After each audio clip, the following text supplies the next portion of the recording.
Welcome back to the Home Bar Beginner with me, Vic Vinegar, and today we're going to be going through a classic cocktail recipe, and arguably one of the most classic outright. So a lot of people, when they think of your really popular classic cocktails, you're thinking of like an old-fashioned, definitely a martini, maybe a Manhattan. You sort of think of those are your old-timey sort of Prohibition era drinks. There's another cocktail, however, that is as old, if not older, than some of those classic cocktails, and its name has been kind of diluted over time, and that's the daiquiri. So the first thing you might think of when you think of a daiquiri is like a strawberry daiquiri, where you think of it's bright red frozen. Sometimes you pour grenadine in there to make it even more red than it actually is. And there's nothing wrong with the strawberry daiquiri. I mean, it's kind of like a pina colada. It's one of those hot summertime type drinks. You think of tropical with maybe you put an umbrella in it sort of thing. But that's not what the daiquiri, just the daiquiri is, and the daiquiri name has been kind of diluted by these slushy type drinks that we immediately think of. So as to why the daiquiri kind of has fallen out of favor, that's not really clear. As much as I can ascertain, it really is in large part just because people don't know about it. When you hear daiquiri, typically you're thinking of that strawberry daiquiri. So there's a bit of confusion surrounding the name, and it's just not something people are overly familiarized with. Whereas like if you take a Manhattan, just has such a classic name that there isn't any frozen Manhattan, at least in any sort of mass, that you'd be confusing it with. So that could be a reason right there. So I had mentioned in another video when I was talking about spirits and specifically talking about Bacardi and white rum. So the daiquiri is really a recipe that was spawned off of the proliferation of white rum, and it came about right around the conclusion of the Cuban War of Independence. So when Cuba broke away from Spain, I honestly don't know the full background on it, like if it was some sort of celebratory drink or anything, but the daiquiri comes about. It's named after, there's both a beach named Daiquiri Beach, and a mine near Santiago, Cuba, both of which are near Santiago. Santiago is the birthplace of Bacardi. So it all just kind of coincides. One way or another, it picks up the name. It's believed that the cocktail was really brought to the U.S. by, it's not clear if it was a U.S. diplomat, if it was some sort of tourist, if it was a mine owner. We're not really sure. What we do know is that it eventually really hits off, and it was really popularized by a couple of high-profile figures. So Ernest Hemingway was famous for drinking daiquiris. He actually ended up having his own variation that is its own bespoke drink that's called the Hemingway Daiquiri that has some pretty considerate alterations. And then the other that really adored the daiquiri was John F. Kennedy. So you have those two figures that just really enjoy this classic cocktail. It's not to say that like just because they endorse it, it's good, but just kind of a fun fact for you if you were at all curious in that regard. So now the drink itself, it's something that is an absolute staple for earnest bartenders. So each bartender typically has their own specific dialed in recipe for a daiquiri. That doesn't mean the ingredients are any different, it means the proportions of such are different. So it's famous for being a very simple 3-ingredient drink. So it's white rum, simple syrup, which I have masked in this bottle of homemade simple syrup, and lime juice. So it's those 3 ingredients no matter how you look at it, but the order of which you put them in there and also the concentration that you put them in there, that changes things wildly. So I've read things where people argue that if you put just a little too much sugar in there, it's just sickly sweet. If you put too much lime juice in there, then you're just absolutely parched and your face is puckering. So you have to be really careful with that. And it's also something that a good bartender prides themselves on being able to properly mix a daiquiri such that it is perfectly pleasing and gives you that classic cocktail feel that you're looking for. Now I personally really love these. I don't know if that's saying a lot because I like most anything, but also I have kind of built up an enjoyment towards stiffer drinks. So right off the bat, the drink is, at least by ingredients, is majority rum.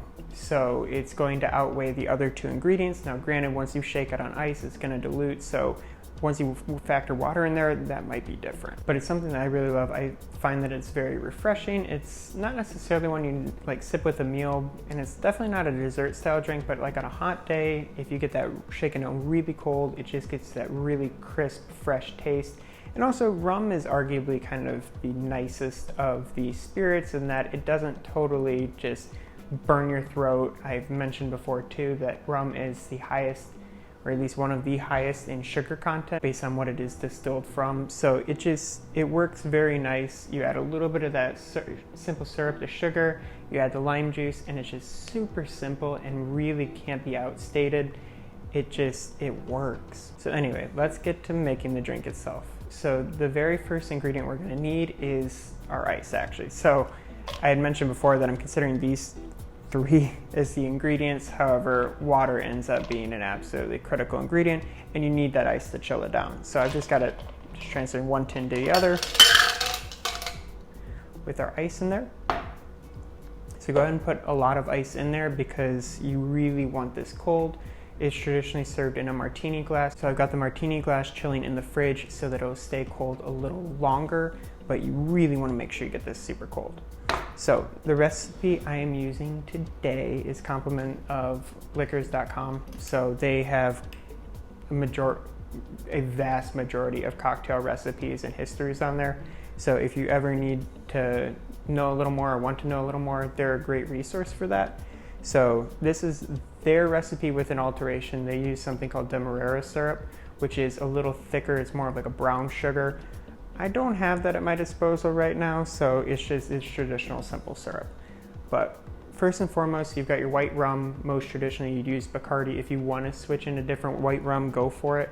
Or if you want to start mix and matching and like make your own type of daiquiri, using some sort of flavored rum would be acceptable, but you definitely shouldn't just call it a straight daiquiri at that point. I think you'd kind of ruffle some feathers with the hardcore people. So anyway, 2 ounces of white rum. So we're going to fill that side of our Japanese jigger.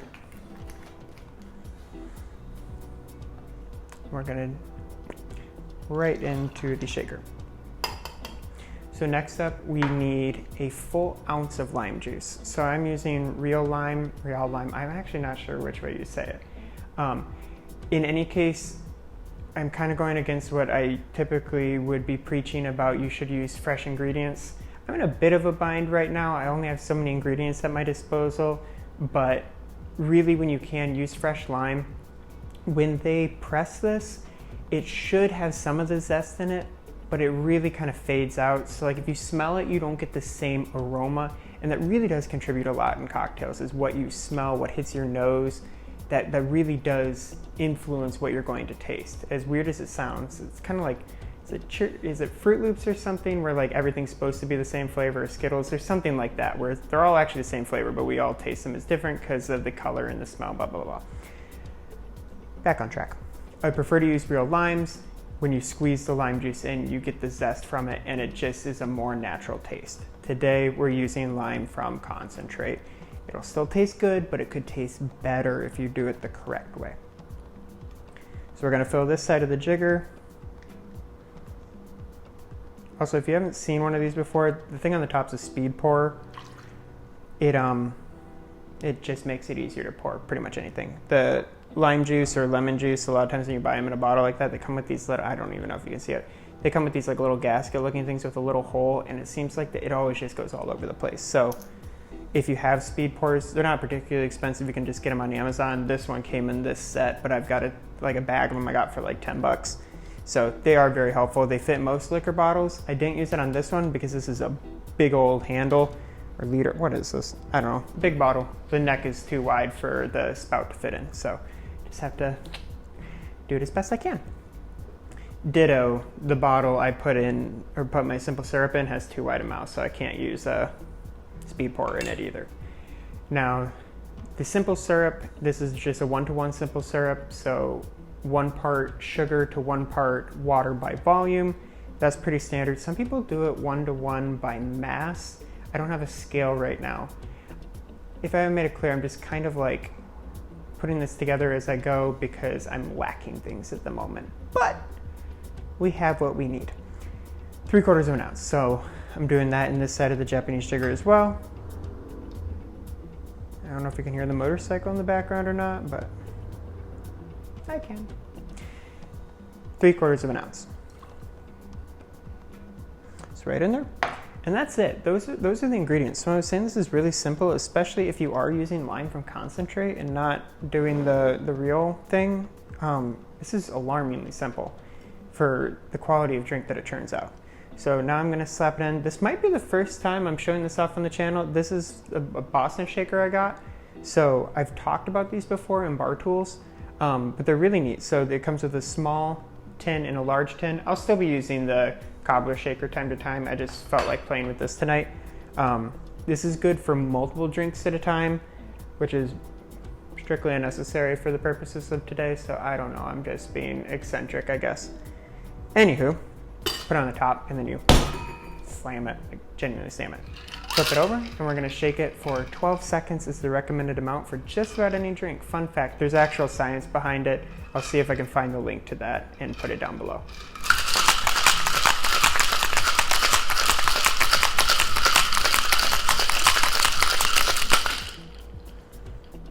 Frosty. And like magic, we have our frosted martini glass. So this has been in the fridge for, or the freezer for a long time. So it might take a second to defrost. That's okay when you're normally drinking it. For the purposes of me showing you what this looks like, we'll see how that works in my favor. But so with the Boston shaker too, you have to slap the side. I'm probably gonna screw this up. I'm not even gonna bother cutting it, but you have to hit it in just the right place. It's kind of like the old glass Heinz ketchup bottles. There's one specific place you're supposed to hit and it flows out. It's kind of like this. I screwed up a lot, so. That's first try. Okay, so slap the Hawthorne strainer on top and I'm going to pour it on in.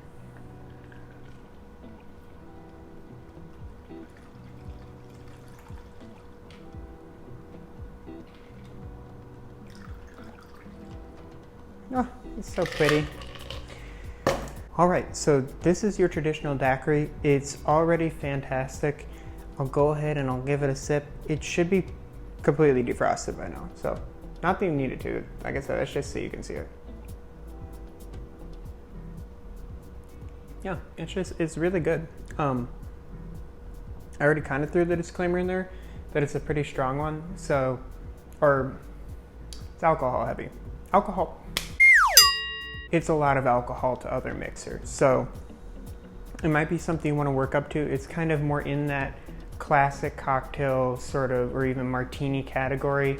It's not a martini, it's just in a martini glass. But in regard to, it's very alcohol focused. So you want to put a decent white rum in there.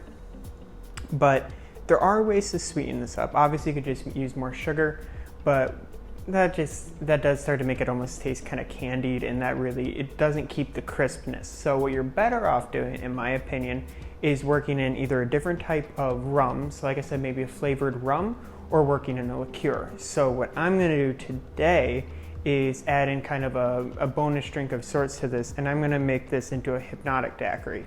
So I don't know if I featured Hpnotiq in any heavy regard yet, but here it is. It's a really beautiful liqueur. I'm hoping the color is coming through well, but just for reference, this bottle is actually clear. It's like frosted cleared glass. The color you see here is actually the color of the liqueur. So it's a vodka and brandy based liqueur. It's from France. They say it's got notes of tropical fruits. Really, when I smell it, and I've had a couple people agree with me, for my money, I'd say it's mango. So maybe a little bit of pineapple, but largely mango. It smells great. It's like, I think it's 17%. Yeah, so it's only 34 proof. And yeah, I took math. So it's not all that strong, but it's really tasty, and it does go in some other fantastic drinks that I could go all into, but I will spare you that right now. So anyway, I'm gonna make it a Hpnotiq daiquiri. And just for the sake of the fact that you would want to shake this all together, I don't like just mixing things in the glass for one. Yeah, it never turns out how you'd want it to. It doesn't get properly mixed and it usually ends up making a mess. So instead I'm gonna make a different type of mess, and I'm gonna try and pour this back into the mixer. It worked. And I still had a drip run down the side. So anyway, now with that, I'm gonna add 3/4 of an ounce of Hpnotiq.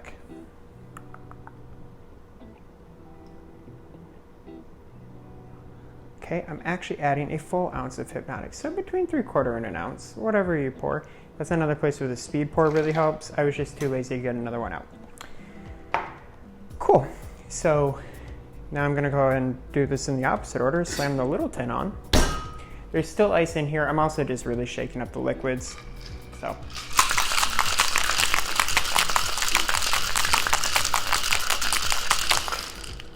Still around 12 seconds. Go ahead and cap that. So like it comes with a cork. I like that. Cool. Now I'll screw it up this time. Kind of first try. All right, let's throw that strainer back on here and check this out. So from that, oh.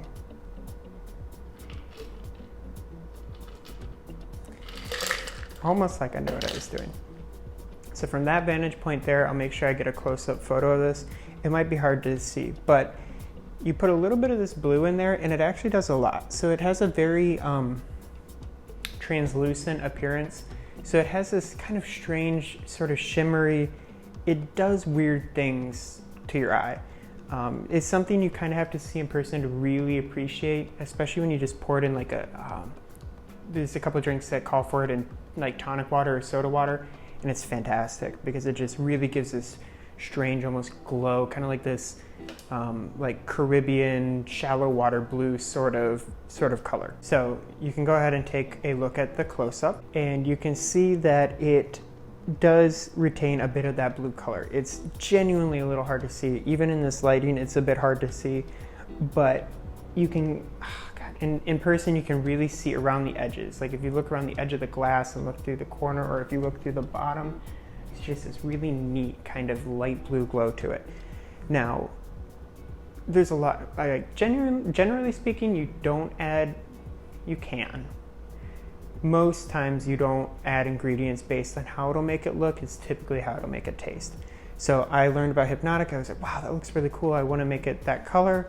And then I tried it and the taste is actually amazing, which is why I like adding it to things. If I want to make this blue, I could just add blue curacao and it would be blue, believe me. So it's not all about the color. It does make it really neat. If people didn't know it was in here, they'd be pretty confused. I think that's fair to say.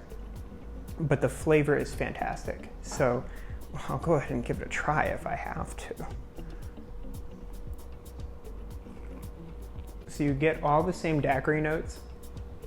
That lime is still really strong. You're adding even more alcohol to it. I mean, granted, it's in a different proportion, so technically you're kind of watering it down. I don't know the exact percentages. So you are watering it down a little. You're adding sugar in through the liqueur, but it just adds this really nice background note of a different fruit. So you get that citrus from the lime, but then there's something in the back, like kind of at the back of your tongue, you're like there's a new fruitiness to it, especially if you taste them back to back. Now granted, lime can kind of numb your tongue of sort, so it would probably be good to like wash your mouth out in between, but trying them back to back is pretty good. I wasn't gonna just make two. I don't need to be doing that tonight, but I'll put the two photos up next to each other. It's really good. I can highly recommend it. I can also just like highly recommend Hpnotiq, and I mean, I love Bacardi. There's nothing wrong with Bacardi. So it's a really fun one. It's a really simple one. So genuinely, if you just have the fifth of Bacardi, make your own simple syrup. Please don't buy it. I mean, short of like the first time, just to see like if you want to try and match your recipe or something, it's dumb expensive to buy versus getting like 2 pounds of sugar for like $1 and then hopefully free water and then lime juice. Like I said, this is cheating, but it works, just not as well, or even just actual limes aren't that expensive. So I think it's safe to say these three things you could relatively easily have at your disposal at any given time. The Hpnotiq is a little more expensive, definitely a little harder to find. So to do a Hpnotiq daiquiri, don't worry if you don't have it. These three ingredients are fantastic on their own. All you need is ice and a way to shake it up. And in my bar tools video, I talked about like just simple ways you can replace pretty much all that. And if you don't have a martini glass, don't worry. The drink is gonna taste the same. It's not a drink, since it's not like effervescent, it doesn't have bubbles or anything. It doesn't matter in the same way, the way it like hits your nose, like how champagne should be in a champagne flute, blah, blah, blah, blah, blah. You can also use like a short stem martini glass, however you can see that best, or anything in between. Put it in a freaking wine glass, put it in a solo cup. It doesn't make a whole lot of difference in the way it tastes, just in presentation. That's the daiquiri. It's fantastic, it's very old, it's often forgotten, and let's put some effort into bringing it back because it's one of my favorites and I really don't want it to like go under consumed. I don't know what the term is anyway. Anyway, I'm Vic Vinegar. This is the Home Bar Beginner. I hope I have actually managed to convey a thing or two. If not, I've just rambled on for like 20 minutes. But with that, stay tuned to the channel to see more videos. Please feel free to leave your comments if you have any questions or things I should be doing differently. And please, if you'd be so kind, hit that subscribe button. And if you're real interested, hit the little bell button so you can stay updated. You can see that, oh my God.